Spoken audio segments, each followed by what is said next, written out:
The next question from Ann Soberan from Radio Bombo. Good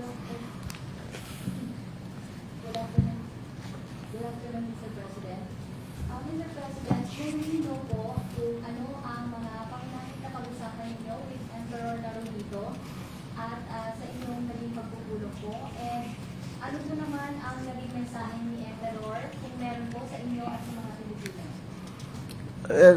Ganon din at pinag-usapan sa namin ang pagpapaganda, papalago, papalapad at papalalim ng relasyon ng Pilipinas at saka ng Japan. At dahil hindi napag-usapan din namin kung ano yung mga maaari pang gawin upang maging mas malapit pa ang ating dalawang bansa. Nung dinner, nung state dinner, nakasama His Majesty the Emperor at saka Her Majesty Empress, ay iba naman yung pinag-usapan namin. We talked about our shared experiences in Oxford University, and it turns out mga music lover din pala yung Emperor at Empress. Kaya yun din ang pinag-usapan namin.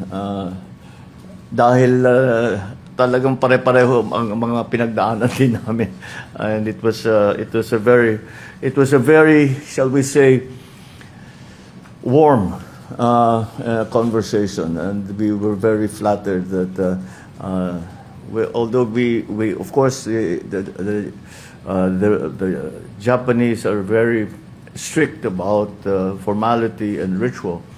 But once we did that, the Emperor and the Empress were very, very warm and treated us like long-lost friends, for which we are very grateful to the Emperor and the Empress.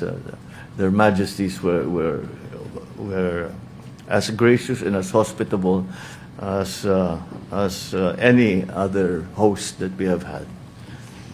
Salamat po, Mr. President.